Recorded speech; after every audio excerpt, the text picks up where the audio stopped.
itu kalau itu saya kurang paham tuh kenapa kok sulit ya. Seharusnya kan memang tadi yang berbahaya itu pada saat mereka berkumpul menjadi satu monopoli yang mereka placemaker. Jadi memang peran pemerintah yang diharapkan dalam hal ini harus berperan gitu supaya harga yang mereka buat atau yang mereka keluarkan itu tidak membuat konsumen itu terbebani. Jadi memang diharapkan pemerintah seharusnya mengeluarkan kebijakan-kebijakan. Nah, terkait dengan kebijakan yang tumpang tindih selama ini, nah itu juga mungkin perlu diperhatikan. Jadi pada saat misalnya produksi di dalam negeri kekurangan, sehingga mungkin yang paling mudah dilakukan adalah bagaimana kita melakukan impor. Gitu. Padahal kan sebenarnya bagaimana kita harus bisa meningkatkan produksi di dalam negeri, tentu saja kebijakan-kebijakan di dalam negeri itu dibuat bersinergi sehingga produksi itu bisa terpenuhi, atau jangan juga jadi dibiarkan bahwa memang impor itu adalah pilihan yang memang kita inginkan gitu. Baik. Jadi sebenarnya itu semua kita bisa lakukan menurut saya tentu saja dengan koordinasi antar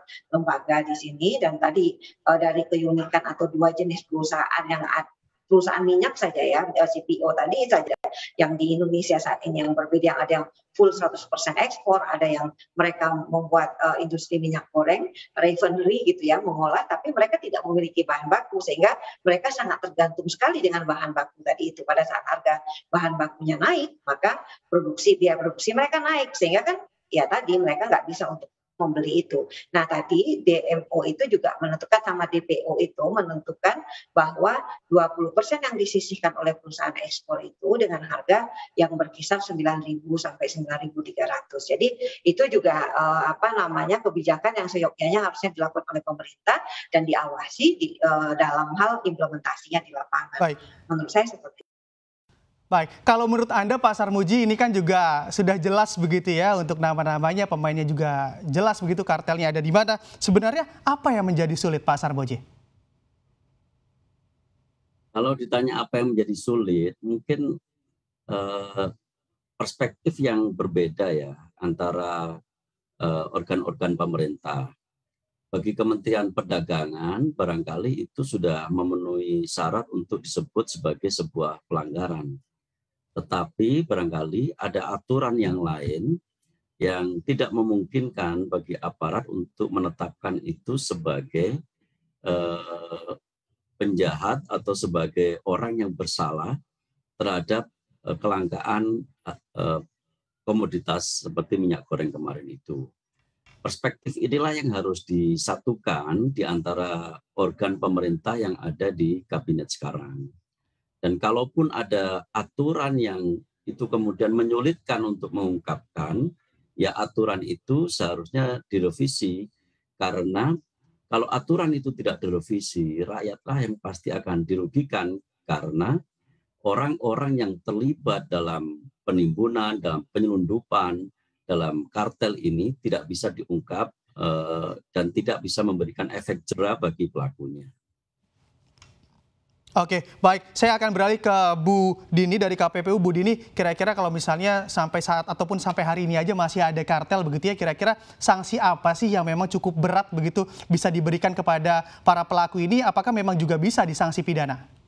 Satu-satunya lembaga di Indonesia yang berwenang untuk menentukan apakah terjadi suatu kartel atau tidak itu adalah KPPU, Komisi Pengawas Persaingan Usaha, yang kita mendapatkan amanat dari Undang-Undang Nomor 5 Tahun 99. Di beberapa pasal yang mengatur tentang kartel, setidaknya ada 3 pasal ya. Pengaturan pasokan itu ada di pasal 11, kemudian pengaturan harga di pasal 5, dan pengaturan geografis, jadi kartel secara pembagian wilayah.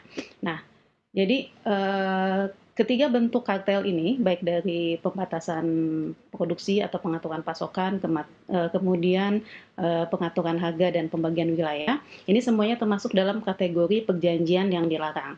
Ini kewenangan KPPU yang diberikan oleh undang-undang.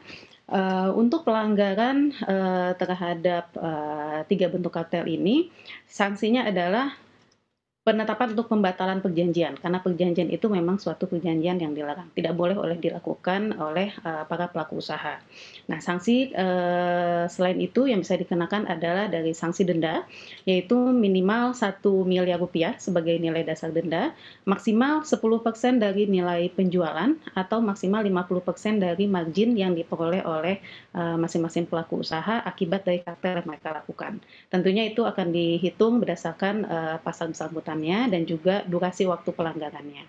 Kemudian untuk sanksi pidana, KPPU tidak memiliki kewenangan untuk mengenakan sanksi pidana berdasarkan Undang-Undang Cipta Kerja dan peraturan pelaksanaannya. Jadi yang bisa dikenakan oleh KPPU adalah sanksi administratif berupa pembatalan perjanjian dan pengenaan sanksi denda tadi.